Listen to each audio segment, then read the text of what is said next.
Daddy, ఆ, మనిషి ఒంటరిగా ఉండాలంటే ఎందుకు భయపడుతున్నారు? దానికి అనేక కారణాలు, ఒకటని చెప్పడానికి లేదు. దానికి ముఖ్య కారణం మన అప్బ్రింగింగ్. మన చిన్నప్పటి నుంచి ఎవరో తోడు వచ్చి బయటికి పంపించడం, ఒంటరిగా వెళ్ళొద్దని చెప్పడం, సో ఒంటరిగా ఉంటే నాకు భయం వేస్తుందని చెప్పడం, మనం ఒంటరిగా ఏమీ చేయలేము అనుకోవడం, ఇట్లాంటివన్నీ వినడము, ఎక్కువ మంది చెప్పగా వినడము, ఎక్కువ మంది ఆల్మోస్ట్ అదే ఫాలో కావడం. ఇప్పుడు భార్య బయటికి వెళ్ళాలనుకో, భర్త తోడుగా వెళ్తాడు, అంటే ఒంటరిగా వెళ్ళకూడదు. ఒక అమ్మాయి ఒంటరిగా వెళితే తప్పు. మనకి ఈవెన్ ఫ్రీడమ్ ఫైటింగ్ ఆ టైంలో స్టేట్మెంట్ ఉండేది. సో అర్ధరాత్రి 12 గంటలకి ఒక ఆడామె ఒంటరిగా నడిస్తేనే మన భారతదేశానికి స్వాతంత్రం వచ్చినట్టు. అంటే ఇటువంటివన్నీ ఒంటరిగా ఉండటం ఏదో ఒక ప్రమాదకర విషయం అన్నది ప్రతిపాదించింది. దాంతోపాటు క్రైమ్స్, దాంతోపాటు దొంగతనాలు. ఇప్పుడు బంగారం వేసుకెళ్తే ఒంటరికి వెళ్తే ఎవడన్నా లాక్కెళ్తాడు, అమ్మాయి ఎవడన్నా ఒక అబ్బాయి. సో ఇదన్నీ ఉన్నప్పటికీ ఫుల్లీ సెక్యూర్ ఎన్విరాన్మెంట్లో కూడా, ఇదేమో బయట, మరి సెక్యూర్ ఎన్విరాన్మెంట్లో ఒంటరిగా ఉంటే ఎందుకు భయం వేస్తుంది అనేది రియల్ క్వశ్చన్. ఇప్పుడు నేను ప్యాలెస్లో ఉన్నాను, ప్యాలెస్ బయట సెక్యూరిటీ గార్డ్స్ ఉన్నారు, కానీ ఇంట్లో ఎవరు లేరు. హఠాత్తుగా ఫీర్ వచ్చేస్తుంది. దానికి ఒక 3-4 కోర్ ఇష్యూస్, ప్రాబ్లమ్స్ ఉన్నాయి. ఇది ఎవరికి వాడు అడ్రస్ చేసుకోవాల్సింది. సో జీవితం పట్ల ఒక అవగాహన వచ్చినప్పుడు కానీ దీనికి జవాబు దొరకదు. అంతవరకు లైఫ్ అంతా ఒంటరితనం బాధిస్తుంది. ఇప్పుడు ఆధ్యాత్మిక పరంగా ఈ 2 పదాలు చెప్తారు, ఒంటరితనము, ఏకాంతం. ఒంటరితనం అంటే నీవు ఇంకేదో నీ లైఫ్లోకి వస్తే పూర్ణంగా మారుతావని. ఏకాంతం అంటే నీవు ఎట్లా ఉన్నావు అట్లా బాగున్నావు, దానికి జోడించవలసిన అవసరం ఇంకేది లేదని. అందుకని ఒక ఒంటరిగా ఉన్నవాడు, ఒక ఏకాంతంగా ఉన్నవాడు ఒకలాగా అనిపిస్తారు.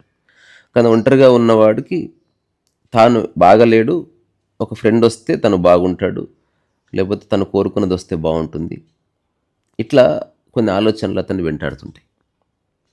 ఏకాంతంగా ఉన్నవాడు తనకి ఇంకేది అక్కర్లేదు, ఉన్నది చాలా బాగుంది అన్న ఒక భావన ఉంటుంది. ఒకవేళ ఒక మనిషికి నాకు ఉన్నది చాలు, ఇది బాగానే ఉంది, ఇక నాకు ఇంకేది అక్కర్లేదు అని అనుకున్నప్పుడు ఉన్నవాటితో తాను ఏం చేయొచ్చని ఆలోచిస్తూ ఉంటాడు. సో ఒంటరిగా ఉన్నవాడు ఉన్నవాటినన్నిటినీ విస్మరించి లేని దానికోసం ఆలోచిస్తూ ఉంటాడు. ఆ లేనిది లైఫ్లోకి రాలేదనుకో, అప్పుడు వ్యసనం వస్తుంది, అప్పుడు మొబైల్ చూస్తాడు అనమాట. అంటే ఏదో ఒకటి తోడు కావాలి, సైకలాజికల్గా అదొకటి అలవాటైపోయింది. కానీ ఫ్యాక్ట్ ఆఫ్ ద మ్యాటర్ ఏంది, మనిషి పుట్టేది ఒంటరిగానే, పోయేది ఒంటరిగానే, తను రోజంతా ఉంటున్నది ఒంటరిగానే. ఎవరు ఒకరినొకరు కౌగిలించుకొని కొన్ని 100 గంటలు ఉండరు. కానీ పక్కన నా కోసం ఒకరు ఉన్నారు, నన్ను సపోర్ట్ చేసేవాళ్ళు ఒకరు ఉన్నారు, నాకు కావాల్సింది నాకు అందుబాటులోనే ఉంది, నేను కోరుకున్నది ఎప్పుడు నాకు వస్తుంది. వీటి వల్ల మనిషి కొంచెం సాటిస్ఫైడ్గా ఉన్నట్టు కనిపిస్తున్నాడు అన్నమాట. అవి కనుక ఒకసారి డిస్కార్డ్ అయినాయి అనుకో, గందరగోళం వచ్చేస్తుంది. ఇప్పుడు కొంచెం సైకలాజికల్గా ఆలోచిస్తే మనిషి, అంటే రీసెర్చ్ చేసిన వాళ్ళు కనుక్కున్నది, ఇది నా అండర్స్టాండింగ్ కూడా, మనిషికి ఒంటరిగా ఉండటానికి భయం వేస్తుంది యాక్చువల్గా. అట్లా కనిపిస్తుంది సూపర్ఫిషియల్గా. మనిషికి పులిని చూస్తే భయమే తెలియదు యాక్చువల్లీ. పులి ద్వారా మరణం వస్తుంది, ఆ మరణ చచ్చిపోతానేమో అని భయం అవుతుంది, పులి కారణంగా. ఆ పులి ప్లేస్లో ఒక దొంగ వచ్చి నిలబడ్డా, ఆ దొంగ ఫ్రెండ్ అనుకో, భయం వేస్తలేదు. ఆ దొంగ అన్నోన్ పర్సన్ అయితే హఠాత్తుగా భయం జ్వరబడుతుంది, ఎందుకంటే అతని వల్ల నాకు మరణం వస్తుందేమో, మరణిస్తే ఇప్పుడు నేను సంపాదించుకున్నాను పోతావేమో, నేను చూడవలసిన సినిమా చూడకుండా మధ్యలో అయిపోతుందేమో, అట్లా భయం పట్టుకుంటుంది అనమాట. అంటే మన ఎదురుగా ఉన్నది ఎప్పుడు అన్నోన్, దానికి డిస్క్రిప్షన్ ఏమీ లేదు, కానీ దాని గురించి మనం చేసుకున్న కల్పన వల్ల ఫియర్ వస్తుంది అనేది ఒక అబ్జర్వేషన్. రెండవది ఏంది, మనిషి ఒంటరిగా ఉన్నందుకు భయపడట్లేదు, ఒంటరిగా ఉండటం వల్ల మాట ఆగిపోతుంది. ఇద్దరుంటే మాటలు ఉంటాయి, ఒకవేళ ఒంటరిగా ఉంటే మాట ఆగిపోతుంది. మాటలు ఆగిపోతే ఇమ్మీడియట్గా మనసులో ఆలోచనలు విపరీతంగా పెరుగుతాయి. అందుకే మనం గాసిప్కి అంత ఇంపార్టెన్స్. చెట్టు కింద కూర్చొని ఒక 10 మంది మాట్లాడుకుంటూ ఉంటారు. మాట్లాడుతున్నప్పుడు ఈ థాట్స్‌లో ఇప్పుడు ఉదాహరణకు ఒక దారపు ఉండలో నుంచి దారం బయటికి లాగినట్టు అక్కడ ఎంత చెత్త ఉన్నా ఒక దారం బయటకు వస్తూ ఉంటుంది. అట్లా మాట్లాడుతున్నప్పుడు నీకు దీంట్లోని సమస్యలు ఇవేవి గుర్తురావు. జస్ట్ ఆ మాట్లాడే అంశాన్ని పట్టుకొని నీ మైండ్ వెళ్ళిపోతూ ఉంటుంది. నువ్వు గంట మాట్లాడుకో, 2 అవర్స్ మాట్లాడుకో, 10 అవర్స్ మాట్లాడుకో, నీకు బోర్ రాదు. ఒంటరిగా ఉన్న ఫీలింగ్ కదా. వీడేదో అంటాడు, వాడేదో అంటాడు. ఒక్కసారి అందరు ఇళ్ళకి వెళ్ళిపోయారు అనుకో, ఇప్పుడు ఇతను నోరు క్లోజ్ అయిపోయింది. ఒంటరిగా ఉండి కూడా మాట్లాడేవాడు చాలా అరుదు. ఏదో మనోవ్యాధి ఉంటే తప్ప ఎవడు మాట్లాడుకోడు. మాట్లాడేది ఎక్కువసేపు మాట్లాడుకోరు. నేను నీళ్లు తాగాలి అని మాట్లాడింది ఎందుకు తాగుతావు? ఆలోచన వస్తుంది, తాగుతావు అంతే. నేను ఇల్లు క్లీన్ చేసుకోవాలి అని ఎవరన్నా ఒక వ్యక్తి ఉంటే నువ్వు గట్టిగా అంటావు, కానీ నువ్వు ఒక్కడివి ఉంటే అది గట్టిగా అనవు. అది నీ లోపల ఆలోచనగానే ధ్వనిస్తుంది. దాన్ని నువ్వు వెంటనే ఇంప్లిమెంట్ చేస్తావు. సో ఎప్పుడైతే మాటలు బంద్ అయిపోతాయో మొట్టమొదటిసారి నీ ఆలోచనలన్నీ తెగిన గాలిపటాల్లాగా ఈ మెడకు తాడు వదిలేసినప్పుడు కుక్కలు పరిగెత్తినట్టు అట్లా అట్లా పరిగెడతా ఉంటాయి. ఆ పరిగెత్తే ఆలోచనల వల్ల భయం కలుగుతుంది. ఇంకా చెప్పాలంటే మాటలు ఆగిపోవడం వల్ల ఒక గొప్ప నిశ్శబ్దం ఆవరించి భయం వేస్తుంది. సో మనిషి ఇంతకుముందు అనుకున్నట్టు పులికి భయపడట్లే, పులి ద్వారా సంక్రమించే మరణానికి భయపడ్డట్టు ఒంటరితనానికి భయపడట్లే, ఒంటరితనం వల్ల తను మౌనంగా ఉంటున్నాడు. నిశ్శబ్దంగా ఉండటం వల్ల, ఆ మౌనంగా ఉండటం వల్ల మాటలు లేవు కాబట్టి ఒక గమ్మత్తైన నిశ్శబ్దం ఆవరించి ఆ నిశ్శబ్దం భరించలేకపోతున్నాడు. మనిషి నిశ్శబ్దాన్ని భరించలేడు. ఈ ప్రపంచంలో చాలా వాటిని భరించే మనిషి నిశ్శబ్దాన్ని భరించలేడు. ఒక రాత్రిపూట ఎందుకు భయం వేస్తుందంటే నిశ్శబ్దంగా ఉంది కాబట్టి. పొద్దున పూట అదే ప్లేస్లో భయం వేయదు. ఎందుకు? ఒక మాట వినిపిస్తుంది, ఒక పాట వినిపిస్తుంది, కారు హారన్ వినిపిస్తుంది, కుక్క అరుపు వినిపిస్తుంది. రాత్రిపూట నిశ్శబ్దం. రెండోది, మనిషి పాయింట్ ఆఫ్ వ్యూలో తనకు తోడంటే ఓన్లీ మనిషి అనుకోవడం వల్ల కూడా భయం వేస్తుంది. తోడంటే మనిషి ఒక్కటే కాదు అనుకుంటే చందమామ తోడు, లేకపోతే పక్కనున్న ఒక చెట్టు తోడు, లేకపోతే ప్రవహించే సెలయేరు తోడు, లేకపోతే ఒక కుక్క తోడు. నీకు తోడు చాలా ఉంది, కానీ మనిషిని మాత్రమే తోడుగా పరిగణించుకుంటున్నాడు. ఎందుకంటే he can only communicate with other fellow human being. అతనికి చెట్టుతో కమ్యూనికేట్ చేయడం రాదు, ఎందుకంటే స్పందన లేని చోట అతనికి ఏం చేయాలో తెలియదు. అదే మౌనంగా ఉన్నావు అనుకో, చెట్టు పని చేసుకుంటుంది, నువ్వు నీ పని చేసుకుంటావు, గ్రేట్ కమ్యూనికేషన్ ఉంటుంది. అందుకని ఇట్లా రకరకాల కారణాలు ఉన్నాయి. ఈ ఒంటరితనం నుంచి బయటపడే ప్రయత్నంలోనే పాజిటివ్గా అయితేనేమో మనిషి కర్మలు దిగుతున్నాడు, నెగిటివ్గా మనిషి వ్యసనంలో దిగుతున్నాడు. ఆ వ్యసనం ఏదైనా అయిండొచ్చు. అతిగా మాట్లాడడము, అనవసరంగా మాట్లాడడము, ఎవరికో ఊరికి ఫోన్ చేసి మాట్లాడడము, లేకపోతే షార్ట్స్ చూడడము, లేకపోతే ఇంకా సినిమాలు చూస్తూ అట్లా గడిపేయడము, లేకపోతే ఇంకా తాగితే ఒక 3-4 అవర్స్ అయిపోతుంది, ఆ తర్వాత ఒక 4-5 అవర్స్ మధ్యలో గడిచిపోతుంది. అట్లా నెక్స్ట్ ఇంకా అది ఒంటరిగా ఉన్నానంటే ఆ థాట్ వచ్చేస్తుంది. ఇది వ్యక్తి నిర్ణయించుకోవాలి, ఎవరు మార్చలేరు. సో ఒంటరితనం ఒక సమాజం మనకిచ్చిన బలహీనత అంతే, అదేమంత పెద్ద విషయం కాదు. నువ్వు సరిగ్గా ఎంక్వైరీ చేస్తే మనిషి ఎప్పుడు ఒంటరిగానే ఉన్నాడు. ఎవ్వరూ నిరంతరము నీకు తోడు ఉండరు. నీకు పక్కింట్లో ఎవరో ఉన్నట్టు అనిపిస్తుంది. నైబర్స్ చెప్పి వెళ్తారు, మా అమ్మాయిని చూసుకోండి, మా అబ్బాయిని చూసుకుంటే మేము ఉన్నామంటారు. ఆ మాట నీకు భరోసా ఇస్తుంది. మేము లేమండి, ఎవరిది వాళ్ళు చూసుకుంటే భయం వేస్తుంది. అలాగని వాళ్ళు వచ్చి నీకోసం ఏమి చేయరు, ఊరికే పక్కన ఉంటారు. నాకేదన్నా అవసరమైతే వాళ్ళు వస్తారులే అన్న భరోసా. అంతకుమించి వాళ్ళు నీ లైఫ్లోకి ఏమి ఇంటర్ఫియర్ గారు, నువ్వు తింటుంటే వచ్చి చూడరు, నిరంతరం నీ సర్వీలెన్స్ చేయరు, అట్లాంటిది ఏమి ఉండదు. ఇదంతా భావనాత్మకమైంది. సో ఇప్పుడు దీనిలో నుంచి మేలుకోవాలంటే ఏమిటి? వ్యసనాన్ని వదిలిపెట్టి మేలుకోవాలంటే ఒక దగ్గర దారి, నీకు నచ్చిన పనిని ఎంచుకొని దాంట్లో మునిగిపోవడం. రెండోది, మనిషి ఒక్కడే తోడు కాదు, తోడు చాలా ఉన్నాయి. ప్రకృతి తోడు, లేకపోతే కుక్క తోడు, లేకపోతే నీ పని తోడు, అట్లా ఏదన్నా. తర్వాత ఎదురు చూడడం, ఒకవేళ పోతే ఒంటరితనం పోతుంది. నా దగ్గర ఉన్నది చాలు, ఎవరున్నా లేకున్నా నేనున్నాను అన్న ఒక స్పృహ కలిగినప్పుడు ఈ ఒంటరితనం అట్లాంటివన్నీ పోతాయి. దాంతోపాటు ఏదైనా బాగా డిస్టర్బెన్స్ ఉన్నప్పుడు, ఆలోచన వల్ల గందరగోళం ఏర్పడ్డప్పుడు ఒక బలమైన శ్వాస తీసుకొని నువ్వు ఫోకస్ అంతా ఒక దాని మీద పెట్టొచ్చు. ఒక జపము కానీ, లేకపోతే ఒక పాట పాడుకోవడం కానీ, లేకపోతే సంగీతాన్ని సాధన చేయడం కానీ, లేకపోతే ఎప్పుడు నా మనసు చెదిరినా నేను ఇల్లంతా సర్దుతాను. నీకు ఆలోచనలో డిస్టర్బెన్స్ వచ్చింది, వెంటనే లేచి చల్లనీళ్ళ స్నానం చేసి ఒక తడి బట్ట కట్టుకొని ఒక 3 అవర్స్ కడిగిన వస్తువు మళ్ళీ కడిగావు, చేసి ఫోకస్ చేసి చేస్తున్నావు. ఇట్లా కనుక చేస్తే కొద్ది రోజుల్లో వెళ్ళిపోతుంది. కానీ అట్లా చేసే ఆ స్ఫూర్తి కలగదు. అసలు మనిషి ఒంటరిగా ఉంటే ఎన్నో పనులు చేసుకోవచ్చు, తన పనులే. ఎవడు వేరే వాళ్ళ కోసం ఏం చేస్తాడు? ఇప్పుడు యోగా ఎవరి కోసం చేస్తావు? నీ కోసమే చేస్తావు. భోజనం ఎవరి కోసం ప్రిపేర్ చేస్తావు? నువ్వు తినడం కోసమే చేస్తావు. నువ్వు కారు కొనుక్కునేందుకు నువ్వు అనుభవించడానికి, ఇల్లు ఎందుకు నువ్వు అనుభవించడానికి, అంతా తన స్వార్థం కోసం, తన హాయిగా ఉండటం కోసం ఇదంతా క్రియేట్ చేసుకొని తనతో పాటు తన కుటుంబ సభ్యులున్న వాళ్ళకు కూడా వాటిని ఇస్తున్నాడు. అంతే మనిషి చేసేది. మనిషి ఊరికే అంటాడు నీ కోసం, ఎవడి కోసం ఏది చేయడు. అందుకని ఏదైనా జీవితకాలం కొనసాగించగలిగే హాబీని క్రియేట్ చేసుకోగలిగితే అది చాలా బాగా ఉపయోగపడుతుంది. తోట పని, లేకపోతే చదవడం, లేకపోతే రాయడం. ఇప్పుడు నేను రాయడాన్ని నేను ఒక హాబీగా చేసుకున్నాను. లేదా యూట్యూబ్ టెక్నాలజీ ఉంది, ప్రతిరోజు ఒక పుస్తకం చదువు, ఆ పుస్తకంలో ఒక చాప్టర్ని యూట్యూబ్ వీడియో చేయి. ఎవరో చూస్తారని కాదు, ఎలా చేయాలి, ఎంత అందంగా చేయాలి, ఎంత ఎఫెక్టివ్గా కథని కమ్యూనికేట్ చేయాలి, ఆ పుస్తకంలో ఉన్న ముఖ్యమైన అంశాలు ఏమిటి, ఒకవేళ దాన్ని థంబ్నెయిల్ చేయవలసి వస్తే ఎలా చేయొచ్చు. లక్కీగా టెక్నాలజీ ఉంది, హౌ టు క్రియేట్ థంబ్నెయిల్ అని చూడొచ్చు. So you can learn so many things. So ఒంటరితనం పోవాలి అంటే ఏదైనా కొత్తది నేర్చుకునే ఒక లక్షణానికి ద్వారం ఓపెన్ చేయగలిగితే that is the beginning of saying good bye to loneliness. తర్వాత మనం సరిగ్గా ఆలోచిస్తే ఈ ప్రకృతిలో మనిషి తప్ప ఏది మాట్లాడట్లే, అన్ని సైలెన్స్గానే ఉన్నాయి. చెట్లు మాట్లాడతలేవు, ఆకాశం ఉపన్యాసాలు ఇస్తలేదు. సో మరి మనిషి ఎందుకు గందరగోళపడుతున్నాడంటే మెయిన్లీ అతను ఆలోచనల సుడిగుండంలో చిక్కుకుపోయాడు. వాటికి ప్రధాన కారణం వాడికి అవగాహన లేదా అనుభవం లేని విషయాల గురించి వాడు మాట్లాడడం, అట్లాగే ఎవరెవరో చెప్పిన విషయాల్ని ట్రుత్ అనుకొని దాన్ని మనసులో ఉంచుకోవడం. ఈ రెండింటి మేలు కలయికలో గందరగోళం బయలుదేరింది. సో వీటికి జవాబులు ఇచ్చే నాథుడు భూమి మీద లేడు. రకరకాల అనాన్సర్డ్ క్వశ్చన్స్ మైండ్లో ఉండిపోయినాయి ప్రతి ఒక్కరికి.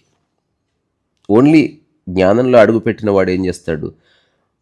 వాడు ఎగ్జాంపుల్ పాలిటిక్స్ ఎవరో మాట్లాడుతున్నారు, వాడు తెలుసుకున్నాడు ఇది నాకు టచ్ లేని సబ్జెక్టు, నాకు వద్దండి, అది మీరు మాట్లాడుకోండి. ఇప్పుడు అది అజ్ఞానం అంటే ఏంది? అది నీకు ఉపయోగపడుతుందా తెలియదు నీకు, but you enter into A conversation. దానివల్ల వాడు చెప్పిన ఆలోచనలు, వాడు చెప్పిన మాటలు నీ మనసులో వెళ్ళి కూర్చున్నాయి. కూర్చున్న తర్వాత ఖాళీగా ఉన్నప్పుడు అవి వస్తాయి. దాంతో ఉదాహరణకి ఇది ఎలా ఉంటుందంటే, స్కూల్లో చిన్నగా ఉన్నప్పుడు ఒక ఫ్రెండ్ చెప్పాడు, ప్రాణం అనేది ఎక్కడో ఉండదంటారా, బొట్టన వేలు ఉంటుందంట. ఫ్రెండ్స్ అందరు వింటున్నారు, ఇది నా పుస్తకంలో కూడా రాశాను. అంటే ఒక ఆలోచన ఎట్లా ఇంపాక్ట్ చేస్తుంది, ఆ బొట్టన వేల్లో ఉంటుంది అన్న తర్వాత, ఆ బొట్టన వేలు ఉంటుందా, ఏ బొట్టన వేలు ఉంటుందా అన్నాడు వాడు మా ఫ్రెండ్. నేనేమో దూరం నుంచి వింటున్నా. ఫస్ట్ నుంచి నాకు వినడమే తప్ప విన్నదాన్ని నేను నిజం అనుకోవడం ఎందుకో నాలో లేదు. నాకు జరిగితే జరుగుతుంది, కానీ ఆలోచించడం వల్ల ఏమిటి ఉపయోగం? అదంతా కుడి సైడ్ బొట్టన వేల్లో ఉంటుందంట ప్రాణం అన్న తర్వాత, ఆ రోజు గ్రౌండ్లో ఆడుతుంటే ఎవరైతే చెప్పారో ఆ పిల్లవాడు నమ్మాడు దాన్ని. కానీ వాడికి కింద పడితే కుడి బొట్టన వేలుకి దెబ్బ తాకింది, చిత్తుడైపోయింది. వాడు నేను చచ్చిపోబోతున్నాను ఏడ్చాడు. ఎందుకంటే వాడు నమ్మాడు బొట్టన వేలుకి గాయమైతే నేను చచ్చిపోతానని, మనిషి చచ్చిపోతాను. ఇప్పుడు వాడికే గాయమైంది. ఇప్పుడు వాడు చెప్పింది ఆలోచన వాడి మీదనే ప్రభావం చూపిస్తుంది. ఒకసారి ఏం జరిగింది, నాకు ఫోన్ వచ్చింది సిటీలో ఉన్నప్పుడు. ఎవరో ఫోన్ చేశారు, శ్రేయోభిలాషి, ఎక్కడున్నావు అంటే ఇంట్లో ఉన్నానంటే, నువ్వు లేచి వెంటనే కిటికీలు వేసుకో. అసలు నువ్వు ఫస్ట్ నువ్వు కిటికీలే. చూడు బాస్, నువ్వు విషయం చెప్తే వేసుకుంటా, లేకపోతే నేను ఫోన్ పెట్టేస్తాను. అందుకే నీకు సాయం చేద్దామంటే కూడా ఇట్లనే అని నాకు చెప్పాడు. ఎందుకంటే కిటికీలోకి వెళ్ళి యాసిడ్ పోస్తున్నారంట దొంగతనం చేయడానికి. ఎక్కడ ఏదో ఊర్లో జరిగింది. ఇప్పుడు అదే జరుగుతుందని అతను నమ్మి అతని కిటికీలు వెంటనే వేసుకున్నాడు. నా కిటికీలు వేసుకొని బలవంతం చేస్తున్నాడు. సో ఇప్పుడు భయం ఎక్కడి నుంచి వచ్చింది? ఒక వ్యక్తి చెప్పిన మాట నుంచి వచ్చింది. ఇప్పుడు ఒకసారి పెళ్ళి అయితే ఆ పెళ్ళిలో ఒక చిన్న పిల్లవాడు నన్ను చూసినప్పుడల్లా భయపడుతున్నాడు. నాకు తెలియదు అతను ఎవరో కూడా, 2వ తరగతి చదువుతున్నాడు. నేను వాడి దగ్గరికి వెళితే వాడు ఎట్లా భయపడుతున్నాడంటే వాడి శ్వాస ఆగిపోతుందేమో అన్నట్టు ఏడుస్తున్నాడు. ఇట్లా కొట్టుకుంటున్నాడు. నేను వాడికి దూరంగా ఉంటాను స్టార్ట్ చేశాను. దానికి కారణం ఎవరు? వాళ్ళ నాయనమ్మ. సో ఎవరికైతే గడ్డం ఉంటుందో వాడు దయ్యం, బూచివాడు, అది వాళ్ళు వచ్చి తినేస్తారు, నీ ముక్కు కొరికేస్తారు అని చెప్పి అన్నం పెడుతుంది. నన్ను చూపించి ఆమె అన్నం తినిపిస్తుంటే నేను చెప్పాను, అసలు కొంచెమన్నా బుద్ధి ఉందా మీకు? వాడికి అన్నం తినిపించడం మీ లక్ష్యం అయితే అన్నం తినిపియండి, లేకపోతే తినకపోతే వాడే తింటాడు. కానీ వాడి లోపల అనవసరంగా మీరు ఒక భయాన్ని చొప్పించి మీ పని కానిస్తున్నారు. ఇప్పుడు అన్నం తినేస్తాడు వాడు, కానీ ఇప్పుడు గడ్డమున్న వాళ్ళు దుర్మార్గులు, గడ్డమున్న వాళ్ళు రాక్షసులు అని చెప్పిన ఆలోచన ఎవరు తీసేస్తారు వాడి మనసులో నుంచి? మీరు ఎంత తప్పు చేస్తున్నారు తెలుసా?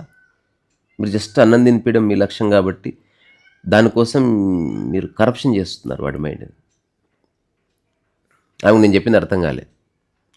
ఆ పిల్లవాడికి నేను ఒక 4 days, ఆ పెళ్ళి అంతా ఒక వారం రోజులు జరిగితే 4 days నేను మెల్లగా ఫ్రెండ్షిప్ చేసుకొని, వాడు నాతో అన్నమాట, నిన్ను ముట్టుకుంటే ఏమీ కాదా అని అడిగాడు వాడు నన్ను. ఆఫ్టర్ 4 days ఏమీ కాదు, మీ నానమ్మ బుద్ధిలేక అట్లా చెప్పింది.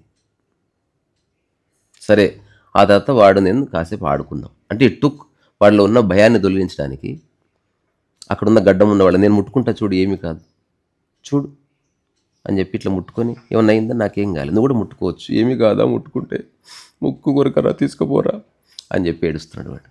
ఇప్పుడు వాడి వాడి ఏడుపు కారణం ఎవరు? వాడి మనసులో ఉన్న ఒక అసంబద్ధ ఆలోచనే కదా. సో ఇట్లాంటి ఆలోచనలన్నీ కలిసిన తర్వాత ఒంటరితనం ఎందుకు భయపెట్టదు? బొద్దింకను చూస్తే భయమే, చీకటిని చూస్తే భయమే, కొత్త గొంతు వింటే భయమైంది, అన్నోన్ కాల్ నెంబర్ నుంచి ఫోన్ వస్తే భయమైంది, తర్వాత నీ మనసులో ఉన్న ఆలోచనలు, నీ ఆర్థిక సమస్యలు తలుచుకుని భయమైంది. నాకు తెలిసిన ఒక ఆవిడ ఒంటరిగా ఉండేది కాదు. నేను అడిగాను, ఎందుకు ఉండవు అంటే ఆమె చెప్పింది ఎప్పుడు కోడలు పక్కనే ఉండాలి. ఆమె చెప్పిన ఆన్సర్ అంటే ఆశ్చర్యపోతాం. హఠాత్తుగా నాకు హార్ట్ అటాక్ అని ఏదైనా వస్తే ఎవరు తీసుకుపోతారు? అందుకని ఎవరో ఒకరు తోడు ఉండాలి. ఎప్పుడు కోడలు తోడే ఉన్నది, ఎప్పుడు ఈమెకు హార్ట్ అటాక్ రాలేదు. కోడలికి చాలా తలకే నొప్పి, ఈమె సావుభోయం ఏందో కానీ నన్ను చంపుతుంది అయ్యగారు అనేది. ఒకరోజు ఏమైందంటే, ఈమె నేను ఇప్పుడే బయటికి పోయేస్తా, నువ్వు ఇంట్లోనే ఉండని చెప్పి బయటికి పోయింది. అక్కడ హార్ట్ అటాక్ వచ్చి అక్కడ చచ్చిపోయింది. సో నీవు ఎవరున్నా చచ్చినప్పుడు నీ కుటుంబ సభ్యులే కాపాడుతారు అనుకుంటే పొరపాటు. ఎవరో ఒకరు కాపాడుతారు. నీకు ఏదైనా ప్రాబ్లం వస్తే బయటకు వచ్చి గట్టిగా అరువు, భయం తీసేసి ఎవరో ఒకరిని కార్లు వేసుకొని పోతారు. సో మనకు నిజంగా సహాయం చేసే వాళ్ళు ఇంట్లో ఉంటారన్న గ్యారెంటీ లేదు. సో పనికిరాని ఆలోచనలన్నీ మైండ్లో నింపడం కాకుండా సరైన ఆలోచనలు నింపుకో. కాస్త విశాల దృక్పథంతో ఉన్న ఆలోచనలు నింపుకుంటే భయం అవుతుంది. సో గాలి తోడనుకో, పిట్ట తోడనుకో, ఏదో ఒకటి నీకు తోడుగానే ఉంది, కానీ నువ్వు దాన్ని విస్మరిస్తున్నావు. ఓన్లీ నువ్వు అనుకున్న వ్యక్తి నీ సమక్షంలో ఉంటేనే నీకు ఒంటరితనం పోయిన భావన వస్తుంది. నీ ఫ్రెండ్తో పాటు నువ్వు మాట్లాడితేనే వెళ్ళిపోయింది, ఒంటరిగా భావన వస్తుంది. లేకపోతే నువ్వు కోరుకున్న ఉద్యోగం నీ లైఫ్లోకి వస్తేనే నువ్వు సక్సెస్ అయినట్టు, అది లేకపోతే నువ్వు ఒంటరిగా ఉన్న భావన వస్తుంది. అంటే నిన్ను నువ్వే ఈ సమస్తం నుంచి వెలివేసుకుంటున్నావు. అందుకని అలెన్ వాట్స్ లాంటి వాళ్ళు చెప్పిన కొన్ని చిన్న చిన్న సలహాలు అదేంటంటే, ప్రతిరోజు ఏమీ చేయకుండా కొంతసేపు ఉండడం ప్రాక్టీస్ చేయాలి. ఎందుకంటే ఏదో ఒక టైం వస్తుంది నీ మరణ సమయంలో, నువ్వు అందరూ హఠాత్తుగా మరణించారు కదా, కొందరు మరణం కూడా ప్రాసెస్ లాగా ఉంటుంది. అప్పుడు నువ్వేమీ చేయవు. సో అందుకని ఇప్పటి నుంచి నీ యొక్క మనస్సుకు, శరీరానికి అలవాటు చేయాలి. At least ½ an hour in a day be a nobody. అంటే నీకు ఒక పని కానీ, ధర్మము కానీ, లేకపోతే నువ్వు చేయవలసిన కార్యక్రమం కానీ, నువ్వు మాట్లాడవలసిన వ్యక్తులు కానీ, నువ్వు ఎదురు చూడవలసిన కార్యము కానీ, నీ కోసం మనుషులు కానీ, నువ్వు ఎవరి కోసం ఉన్నా కానీ ఏమీ లేవు. అరుణాచలంలో కొండ ఎట్లుందో నువ్వు అట్లా ఉండు ఒక ½ an hour. అన్ని అటాచ్మెంట్స్ని పక్కన పెట్టేసి ఊరికే కూర్చో. ఆలోచనలు వస్తాయి, నీకు సంబంధం లేదు. ఫియర్ వస్తే వచ్చింది, సంబంధం లేదు. నా దగ్గరికి హరిపురం ఉన్నప్పుడు ఒక ఆయన వచ్చాడు, నాకు ఒంటరిగా ఉంటే భయం వేస్తుందని. నేను అతనితో ఏం చెప్పానంటే, భయపడు అన్న. మన తర్వాత అతనికి ఏం చెప్పాలో అర్థం కాలేదు. భయం వస్తే భయపడు, కానీ భయపడినప్పుడు నువ్వు ఒక మాట అను. అదేంటో తెలుసా, ఈ భయం అబద్ధమైనా సరే నాకు భయం వేస్తుంది అన్న విషయాన్ని కూడా నువ్వు గుర్తు చేసుకో. చాలాసార్లు మనకి అష్టావక్ర గీతలో ఉంటుంది, మనకు ఒక వాక్యం ఉంటుంది, రజ్జు సర్పవత్ అంటారు. అంటే అక్కడ పాము లేదు, తాడును చూసి పాము అనుకొని రాత్రంతా గజగజ వణికాడంట. పొద్దున్న తర్వాత చూస్తే తెలిసింది అదొక తాడని. కానీ రాత్రి అయిన భయం వాస్తవం. సో అట్లా మనిషికి అవుతున్న భయాలు వాస్తవము, ఆ భయాల వల్ల తను పొందుతున్న ఇబ్బందులు, దాని ద్వారా సంక్రమించే మరణము అన్నీ వాస్తవమే. కానీ సరిగ్గా నువ్వు చూస్తే అసలు నేను భయపెట్టేది ఒక్కటి లేదు ఇక్కడ. తర్వాత నీ వాళ్ళని అనుకుంటున్నది కూడా ఒక అవాస్తవం. నీ వాళ్ళు ఎవరు లేరు, ఎందుకంటే అందరూ నీ వాళ్ళు కాబట్టి నీ వాళ్ళు ఎవరు లేరు. దానికి ఒక కీ చెప్పమంటారా? అయితే మనం సమస్తం నిద్రపోతాం అండి. నిద్రపోతున్నప్పుడు మనం ఎంత దగ్గర వాళ్ళు, రిలేషన్, బంధువులు, పిల్లలు, అమ్మ నాన్న అనుకోవచ్చు, ఎంత హక్కుకొని పడుకున్నా కూడా చివరికి మర్చిపోయినప్పుడే నిద్ర వస్తుంది. అంతే, వదిలేస్తేనే నిద్ర వస్తుంది. ఆలోచన చెడు ఆలోచన దాన్ని వదలటం జరిగిన తర్వాతనే మనం నిద్రలోకి వెళ్తున్నాం. అంటే ఎవ్రీ నైట్ మనం సమస్తంలోకి ఒంటరిగానే వెళ్తున్నాం. సో ఎప్పుడు ఒకరిని ఆనుకొని ఒకరి మీద ఆధారపడి ఉండకుండా అట్లీస్ట్ రోజుకు 1 hour అన్నా. ఆర్థర్ షోపెన్హేర్ అంటాడు, a man can be himself only so long he is alone అంటాడు. ఈ ప్రపంచంలో గొప్ప ఆవిష్కరణలన్నీ ఏకాంతంలోనే జరిగినాయి. మనిషి మాట్లాడితే గాసిపే ఉంటుంది. ఒంటరిగా ఉన్నప్పుడే యాక్చువల్గా నీ మనస్సు నీకు తెలుస్తుంది, లేకపోతే నీ మనస్సు నీకు పరిచయం అయ్యే అవకాశం లేదు. ఎందుకంటే ఆ మనస్సు రకరకాల మాటల్లో, రకరకాల ఆలోచనలో, రకరకాల ఐడియాస్లో, ఎమోషన్స్లో, లేకపోతే ఇమాజినేషన్స్లో కొట్టుకుపోతూ ఉంటుంది. ప్రతిరోజు కాసేపు ఎట్లయితే శ్రీశైలం గేట్లు ఆపితే నీళ్లు నిలబడతాయో అట్లా నువ్వు ఆపేసి లోపల ఏం జరుగుతుందో దాన్ని విట్నెస్ చేయి. అది చేసి తీరాలి. ఎట్లాగిట్లా అన్నది కాదు, కొన్ని ఉంటాయి దానికి ఎట్లా లేదు. నువ్వు నిరంతరం దాంతో ఎరుక కలిగి ఉంటే అది మేనిఫెస్ట్ అవుతుంది. దానికి ప్రాసెస్లు లేవు. ఇప్పుడు నోరు మూసుకొని కూర్చోవాలి, ఎట్లా నోరు మూసుకొని కూర్చోవాలి? ప్రాసెస్ లేదు, మూసుకొని కూర్చో అంతే. దానికి వేరే దారే లేదు. ఇప్పుడు కళ్ళు మూసుకుంటే ఏది కనబడదు. కళ్ళు ఎట్లా మూసుకోవాలి, ఎట్లా చెప్తాం? అంటే రెప్ప ఇట్లా పట్టుకొని ఇట్లా కింది రెప్ప కానీ ఇట్లా ఎవడు చెప్పడు. కళ్ళు మూసుకో అంటే మూసుకో అని, దానికి ప్రాసెస్ లేదు. నీ గొంతులో ఒక ముళ్ళు ఇరికింది, ఎలా తీసుకోవాలి? ప్రాసెస్ లేదు. నువ్వే కానీ నీళ్ళు తీసుకోలేదు, నీళ్ళు తాగాలి, లేకపోతే చక్కెర బిక్కాలి, లేకపోతే బియ్యం బుక్కాలి. ఏం చేస్తే అది పోతుందో యూ హ్యావ్ టు డిస్కవర్. అట్లా ఆధ్యాత్మిక పరమైనవి రియల్ థింగ్స్ ఎవడు చెప్పలేడు. ఇప్పుడు నీ మనసులో ఉన్న ఆలోచనలతో అసోసియేషన్ లేకుండా ఉండు అన్నదానికి ఎక్స్ప్లెనేషన్ ఎక్కడుంది భూమి మీద? లేదు, చెప్పలేడు. చెప్తే దాంతో అసోసియేషన్ ఏర్పడుతుంది. మళ్ళీ దానికి చిన్న చిన్న టెక్నిక్స్ పాటించాలి. ఒక రోజులో 1/2 hour నీ చుట్టుపక్కల వాళ్ళు ఏడ్చిందా, కొట్లాడిందా, సినిమా వస్తుందా, దీంతో నాకు ఏ సంబంధం లేదు అని కూర్చో. Same thing applies to inner mind also. నీ ఆలోచనలతో ఏ సంబంధం లేని స్థితి వస్తుంది. ఇప్పుడు అందుకని రోజులో కాసేపు ఒంటరితనం పోవాలంటే డూ దిస్. అదేంది? ఒక 1/2 hour అందరి మధ్యనే ఉండండి, దేంతోనూ సంబంధం కలిగి ఉండదు. ఇది ఎవ్వరికి చెప్పకూడదు. అక్కడ పిల్లవాడు ఏడుస్తున్నాడు, లెట్ హిమ్ క్రై. ఎవరిద్దరు మాట్లాడుతున్నారు, let him talk, let them talk. వర్షం పడుతుంది, మామూలుగా అయితే అయ్యో వర్షం పడుతుంది, వర్షం మొన్న కూడా పడ్డది, ఏదో ఆలోచనలు వస్తుంది. అసలు ఏం పడుతుంది, పడని. ఇది ఎట్లా అని చెప్పడానికి లేదు. నువ్వు ఈరోజు స్టార్ట్ చేస్తే 2 నెలలకో 3 నెలలకో సంవత్సరానికి 2 ఏళ్లకో చిక్కుతుందని చెప్పింది. కానీ నువ్వు ఇందులో చేసేది ఏమీ లేదు. సంబంధం లేకుండా పట్టుకోకుండా ఉండొద్దు, దీన్ని నేను పట్టుకోవద్దు అనుకుంటున్నా. ఎట్లా పట్టుకోవద్దు అంటే ఎట్లా చెప్తారు? ఇది చెప్పడానికి లేదు. ఇది one solution for all psychological problems. ఇప్పుడు నేను పట్టుకోవద్దు అనుకుంటున్నా, ఇట్లా పెట్టాను. ఇప్పుడు ఎవరో నా మీద పెట్టిపోయారు, అయినా నేను పట్టుకోలేదు. చూడండి, అది ఉంది. రెండింటికి చాలా తేడా ఉంది. ఇట్లా నేను పట్టుకున్నాను, నాకు దూరంగా ఉంది, స్టిల్ నేను పట్టుకున్నాను. ఇప్పుడు ఎవడో నా దాంట్లో పెట్టాడు, ఇట్లా నాకు దగ్గరగానే ఉంది, నేను పట్టుకోలేదు. ఇది అర్థమైన రోజు అర్థమవుతుంది. నేనే చెప్తున్నా, అంత ఆషమాషి విషయం కాదు ఇవన్నీ. ఒక వస్తువులాగా ఎందుకు ఎగ్జాంపుల్ ఇస్తున్నా, ఇప్పుడు ఎవరో నాకు బలవంతంగా నా మీద దీన్ని ఒత్తుతున్నారు, అయినా సరే నేను ఫ్రీగా ఉన్నాను, నేను పట్టుకోవట్లే. ఇది ఎక్కడో దూరంగా ఉంది, నేను దాన్ని పట్టుకోవడానికే పోతున్నాను. రెండూ చేసేది నేనే. అందుకని రోజు 1 గంట సేపు దేన్ని పట్టుకోకండి, ఫిజికల్గాను మానసికంగాను. అలారం పెట్టుకోండి. ఇది చాలా అవగాహన ఇస్తుంది లైఫ్లో. సో మనిషికి అశాంతి ఎప్పుడు వస్తుంది?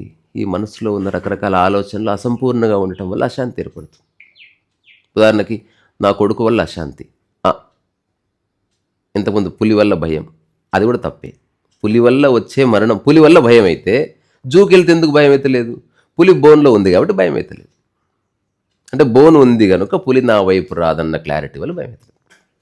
నా కొడుకు వల్ల అశాంతి కాదు, కొడుకు వల్ల ఎప్పుడు అశాంతి లేదు.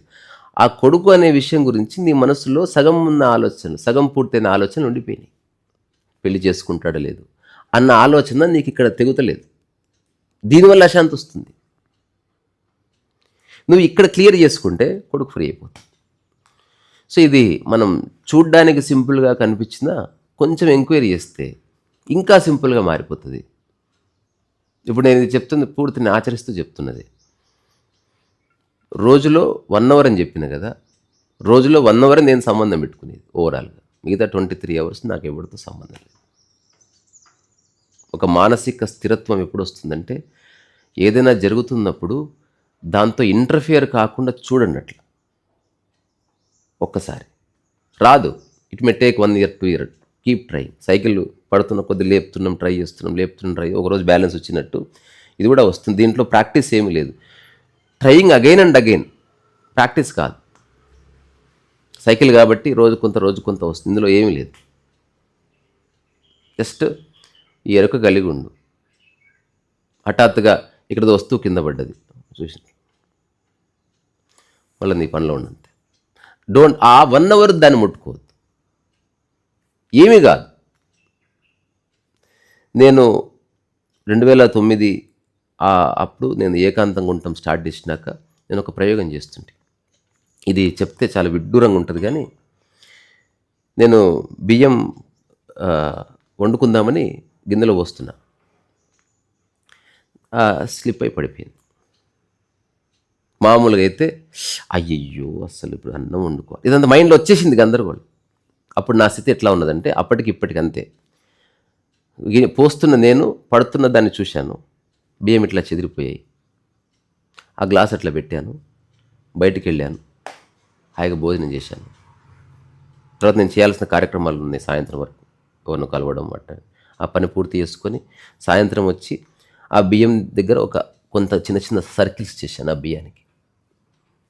సో ఆ సర్కిల్స్లో కాళ్ళు పెట్టి, బియ్యం దొక్కలే, సర్కిల్స్లో కాళ్ళు పెట్టి కావలసిన నీళ్లు ఆ సర్కిల్స్లో కాళ్ళు పెట్టి, కావలసిన టీ సర్కిల్స్లో కాళ్ళు పెట్టి అట్లా పెట్టి అదొక 4 days అట్లే ఉన్నది. ఎందుకు అట్లా చేశానంటే ఇప్పుడు హడావిడిగా బియ్యం ఎత్తినా 4 days తర్వాత బియ్యం ఎత్తినా ఏమీ కాదు. అంతకుమించి వేరే క్లారిటీ నాకు కనబడలే. ఇప్పటికిప్పుడు ఒకరిని సెట్ చేయాలని ట్రై చేయొద్దు, అవ్వదు, వదిలే. Give some time and space. ఆ తర్వాత ఆ 4th day నాకు కొంచెం టైం దొరికితే అప్పుడు హాయిగా ఒక 1/2 hour పాటలు పెట్టి మెల్లగా ప్రశాంతంగా ఎత్తాను. అప్పుడు బియ్యం ఎంత ప్రశాంతంగా పోసానో, పడుతుంటే ఎంత ప్రశాంతంగా పడనిచ్చానో, ఆ తర్వాత అన్ని పనులు ఆ బియ్యం మధ్య ఏ అలజడి లేకుండా ఎట్లా చేసుకున్నానో అంతే ప్రశాంతతలో ఆ బియ్యాన్ని ఎత్తి మళ్ళీ ఉన్న చోటుకి చేర్చాను. 4 నిమిషాల్లో చేరుస్తే 4 రోజుల్లో చేరుస్తే ఏమీ కాదు. ఎందుకంటే ఇదంతా నువ్వు పెట్టుకున్న టైం ఫ్రేమ్, ఇప్పుడే అయిపోవాలి, ఈ గంటకి అయిపోవాలి. ప్రకృతి అట్లా లేదు. నీ ప్రశాంతత పోకుండా ఎప్పుడు చేసినా ఏమీ కాదు. ఇంకా చెప్పాలంటే చేయకపోయినా ఏమీ కాదు. ద మోస్ట్ ఎసెన్షియల్ థింగ్స్ మాత్రమే మనిషి చేసుకోవడానికి ఇష్టపడతాడు. నువ్వు తినడము, నువ్వు కొంచెం సాఫ్ సుథరా ఉండడము, నువ్వు కొంచెం మనుషులకు దూరంగా ఉండడము, నీ పని ఏదో నువ్వు చేసుకోవడము, తర్వాత నీ శరీరానికి ఏ రోగాలు నొప్పులు లేకుండా చూసుకోవడము, తర్వాత నీకేమన్నా సైకలాజికల్గా తలనొప్పులు మానవ సంబంధం లేకుండా చూసుకోవాలని ట్రై చేస్తున్నాడు యూనివర్సల్గా మనిషి. మన దగ్గర ఉండే డబ్బు, మనం కట్టుకునే ప్యాలెస్, మన బ్యాంకులో లేకపోతే లాకర్లో ఉండే బంగారం, ఇవేవి నీకు ఇష్టం లేదు. అవి పెట్టుకొని ఇంకాస్త తలనొప్పులు వస్తున్నాయి. ఇప్పుడు బ్యాంకులో లాకర్లో ఎందుకు బంగారం పెట్టాం? సేమ్ పులి ఎగ్జాంపులే. లాకర్లో ఉంది కాబట్టి బంగారం పోదు కాబట్టి నిశ్చింతగా ఉన్నాం. అంటే నేను నిశ్చింత కండిషనల్ అయిపోయాను. అట్లా కాకుండా ఏది ఉన్నా లేకపోయినా నేను బాగుంటాను, నాకెవరూ లేరు, ఉన్నా తాత్కాలికంగానే, అవసరాల కోసమే మనిషి నా లైఫ్లోకి వస్తున్నాడు, నేను అవసరం కోసమే మనిషి నా లైఫ్లోకి వెళ్తున్నాను.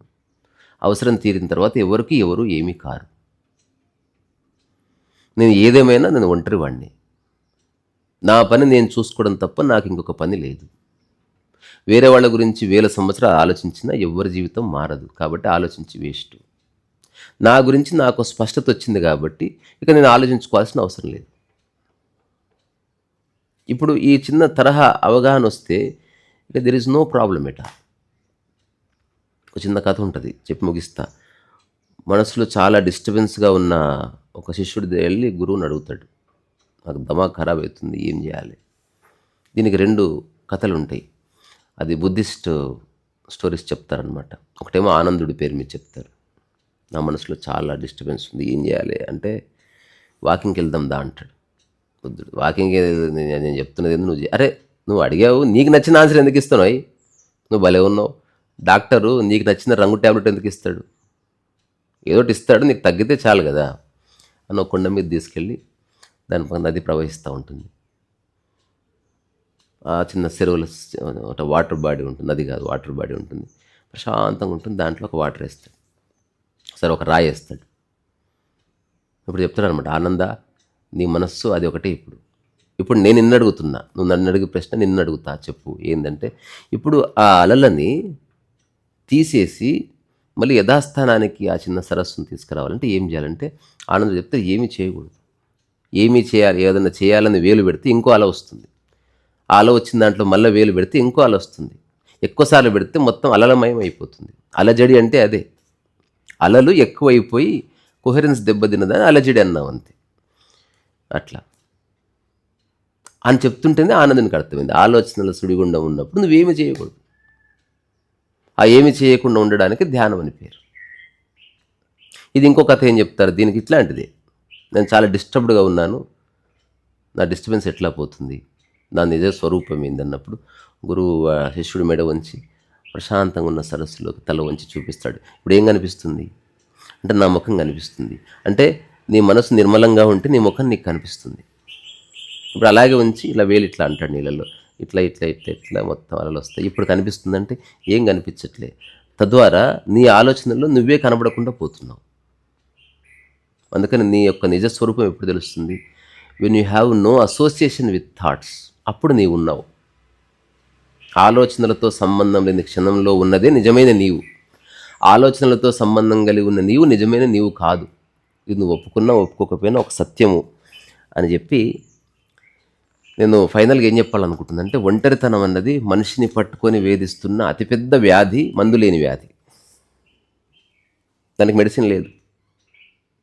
ఓన్లీ నీ లైఫ్ అండర్స్టాండింగ్ మాత్రమే మెడిసిన్. జీవితం పట్ల నీకు కలిగిన అవగాహన ఒక్కటే నిన్ను ఒంటరితనం నుంచి బయటపడేస్తుంది. ప్రతి మనిషి ఏకాంతంగా ఉండటానికి, చీకట్లో ఉండటానికి ఎప్పుడు సాధన చేయాలి. నీకు తోడు మనిషి ఒక్కడే కాదు అని తెలుసుకుంటే నీకు ఒంటరితనం పోతుంది. అడవిలో ఉన్నావు, ఎన్ని చెట్లు తోడున్నాయి, ఓ పిట్ట తోడుంది, ఉడత తోడుంది. ఎప్పుడన్నా స్వామి రామ పుస్తకం చదివితే వాళ్ళ గురువుగారు హిమాలయాల్లో ఎక్కడో పైన ఉంటారు, స్వామి రామ ఒక్కడే, ఇద్దరే ఉంటారు. అసలు ఏ పని లేదు, కానీ రోజంతా బిజీగా ఉంటారు. పొద్దున్నే లేస్తారు, స్నానం చేస్తారు, యోగా చేస్తారు, కొంచెం ఆహారం వండుకుంటారు, అడవిలో తిరుగుతారు, ఏదో మలమూలికలు తెచ్చుకుంటారు, రోజు కాసేపు వేదాలు గీదాలు చదువుతారు. అంటే they are so busy in their work. ఇప్పుడన్నా టెక్నాలజీ వచ్చింది, వాట్సాప్ వచ్చి, అప్పుడు ఏమీ లేదు. పని ఒక్కటే నిన్ను ఏమంటారు, ఇట్లాంటి ఆలోచనల నుంచి బయటపడేసి ఒక నౌక అది. అది నిష్కామం అయితే ఇంకా సూపర్. ఇప్పుడు స్వామి రామ చిన్న పిల్లవాడు అంట అప్పుడు, ఆ రోజుల్లో. స్వామి రామ అడుగుతాడు, నాకు కంపెనీ లేదు నాకు ఆడుకోవడానికి అంటారు. ఇప్పుడు అడవిలో ఎక్కడి నుంచి తీసుకురావాలి? స్వామి రామకు సంశయం లేదు గురువు పట్ల. గురువు అన్నాడు, సరే నీకు ఒక కంపెనీ కావాలి, నేను చూస్తానని చెప్పి ఎలుగుబంటిని చూసినాడు. సో ఎలుగుబంటి స్వామి రామ ఇద్దరు అడవికి పోయేటోళ్ళంట, ఇద్దరు కలిసి ఆడుకునేటోళ్ళు. ఇప్పుడు ఎలుగుబంటితో ఆడుకుంటే మాటలు ఎందుకుంటాయి? ఎలుగుబంటికి తెలుగు రాదు, నీకు ఎలుగుబంటి భాష రాదు. అప్పుడు నిజమైన తోడు ఎస్టాబ్లిష్ అయ్యి చూడు. అందుకే మనుషులతో కంటే ఎక్కువ కుక్కలతో స్నేహం ఉంటుంది. భాష ఏముండదు, but there is a kind of communication. కళలో కనిపిస్తుంది, దాని తోక ఊపడంలో కనిపిస్తుంది, అదొక రకంగా కూర్చోడంలో కనిపిస్తుంది. ఇప్పుడు మనకి ఇంటర్నెట్లో చూస్తే dog and human related videos అసలు కోటాను కోట్లు ఉంటాయి. చీమలకు మనిషికి లేదు, ఎందుకంటే చీమ కమ్యూనికేట్ అవ్వదు. కమ్యూనికేట్ అవ్వగలిగింది ఒక డాల్ఫిన్, ఒక పావురము, ఒక కుక్క. కొన్ని వైల్డ్ ఎనిమల్స్ అయితే కానీ ఎట్లా ప్రవర్తిస్తాయో తెలియదు. తర్వాత కొన్ని పక్షులు ఇట్లాంటివి అవుతాయి. సో వాటితో ఉంటున్నాడు మనిషి. మనుషుల తర్వాత ఆల్మోస్ట్ మనుషులుగా ప్రవర్తించే వాటితో అవి మాట్లాడకపోయినా కమ్యూనికేషన్ ఉందిగా. అందుకని నీ తోడు మనిషి ఒక్కడే కాదు, నీ తోడు నీ సంగీతము, నీ తోడు నీ ఏకాంతము, నీ తోడు నీ మౌనము, నీ తోడు నువ్వు చేసుకునే వంట, నీ తోడు ఆకాశము, నీ తోడు చెట్టు పిట్ట అనుకుంటే అసలు నీకు జీవితంలో ఎక్కడ పోయినా తోడు ఉంది. తద్వారా ఒంటరితనం లేదు. ఒంటరితనం బాధించే అవకాశమే లేదు. ఇంకా వ్యసనం అంటవా, అది వ్యక్తి యొక్క ఇచ్ఛ. కొందరు ఉంటారు, ఇప్పుడు ఆర్మీలో ఉన్నవాళ్ళు, వాళ్ళకి స్ట్రెస్ ఏమి ఉండదు.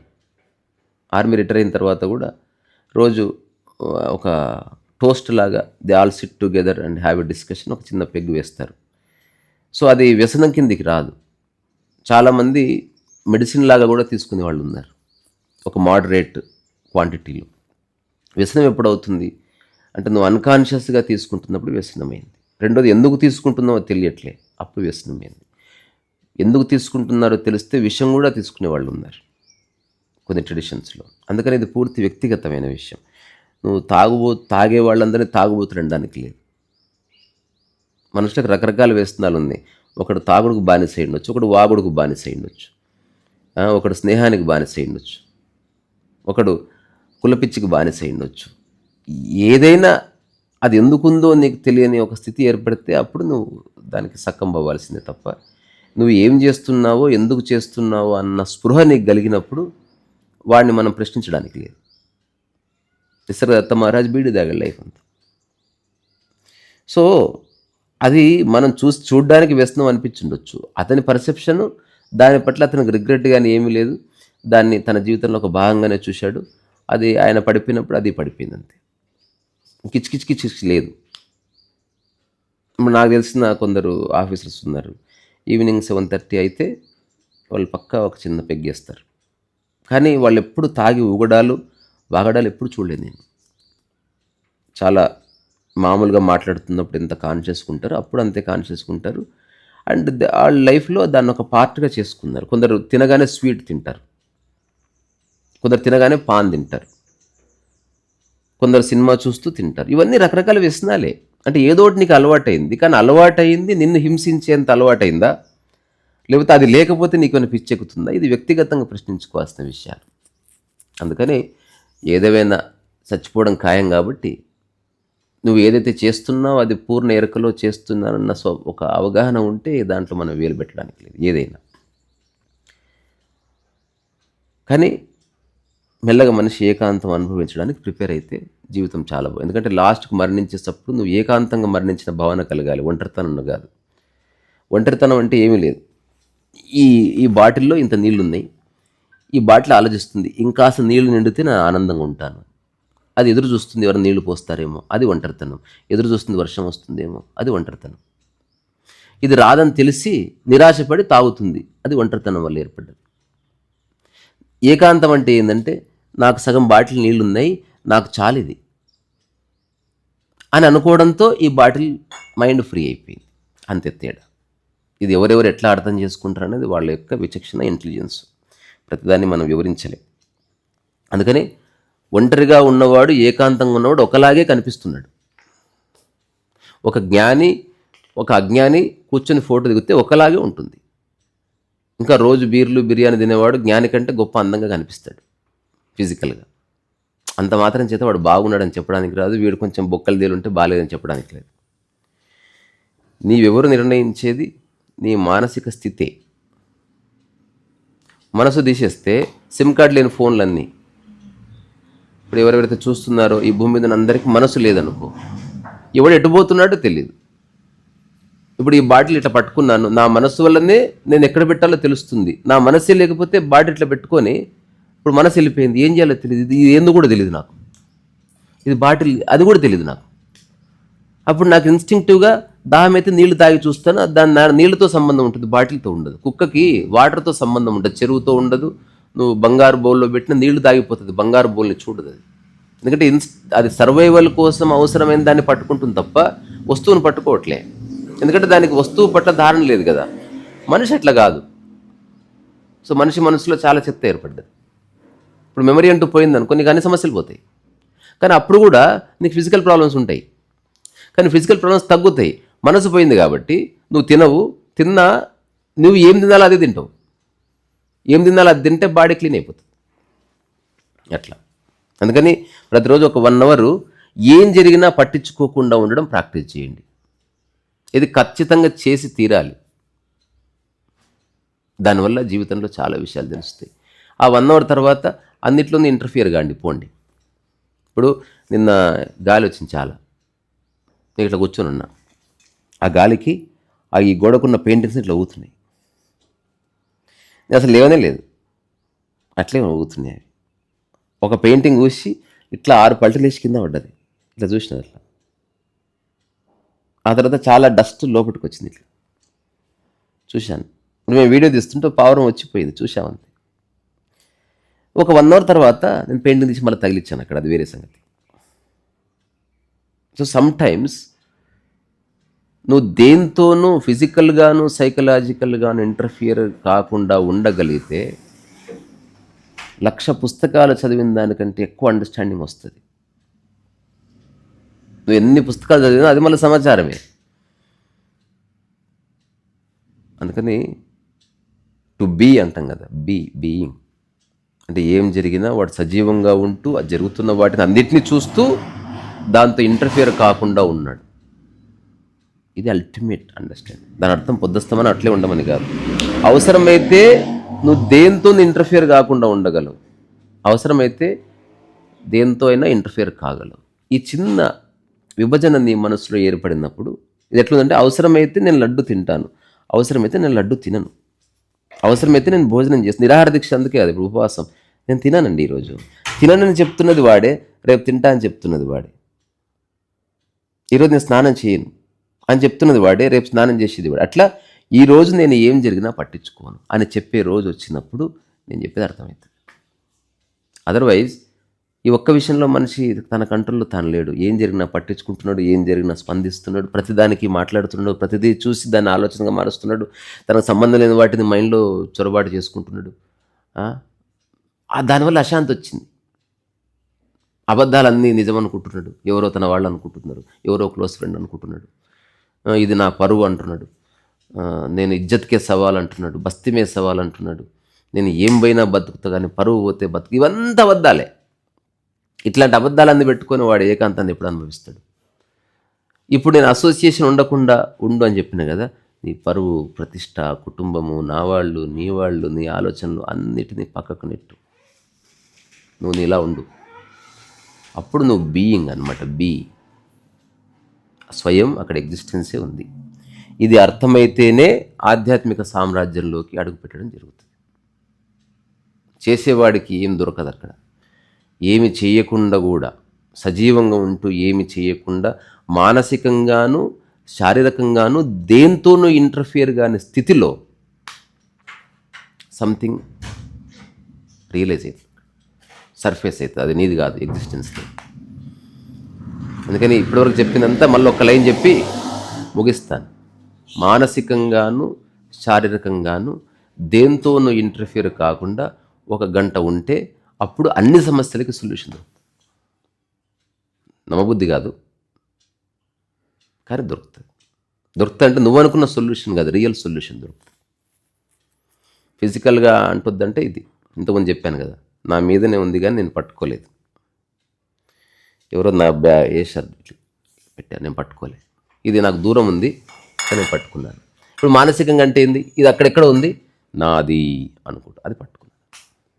ఇప్పుడు ఎవరిదో బస్ స్టాండ్లో బ్యాగ్ ఇచ్చారు, బ్యాగ్ పట్టుకుని అన్నారు, నీ ఒళ్ళో ఉంది, నాది కాదు అని తెలుసుకున్నావు. అట్లా నీవి కూడా నీవి కాదని తెలుసుకో 1 గంట సేపు.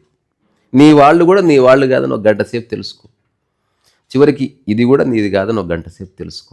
ఇంకా దీని లోపలికి వెళితే ఎవరన్నా మనతో పాటు ఉంటే ప్రయోగం చేయించవచ్చు.